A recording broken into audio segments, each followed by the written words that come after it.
Good evening, I'm Haley Wilgus. And I'm Scott Dennis. Thanks so much for being with us. Our top story tonight, water concerns in Northport after a deadly tanker crash on Interstate 75 last Friday. Following the crash, a cleanup crew was brought in to help clean up thousands of gallons of spilled fuel.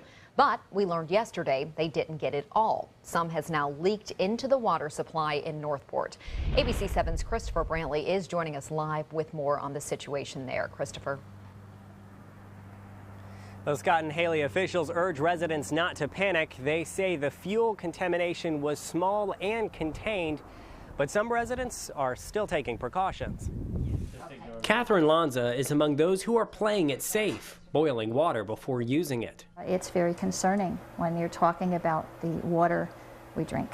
Last Friday, when a fuel tanker crashed, the fuel and oil it was carrying spilled out.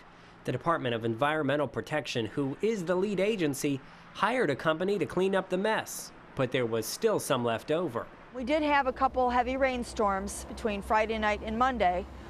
So what happened is the swale system along I-75 where the oil was contained had breached come Monday morning.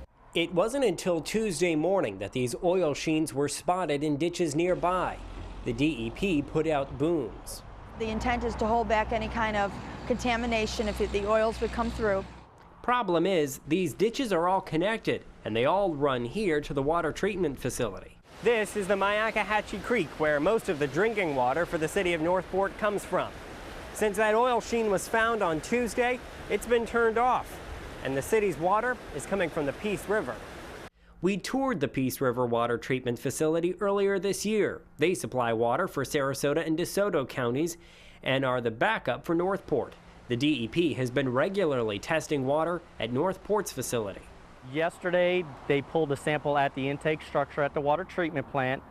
We got the results back about 6 o'clock last night, and those came back negative. There was no detectable limit of petroleum in the water.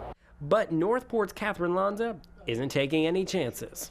Places around the country have had issues, and they didn't get the right answers in soon enough. So I certainly would be hopeful that here we will.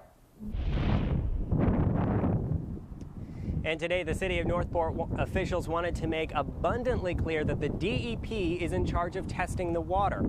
And Northport officials tell us they'll continue using the Peace River water until they're 100% certain that the water from Northport is clear to use. Christopher Brantley, ABC 7, your Suncoast News.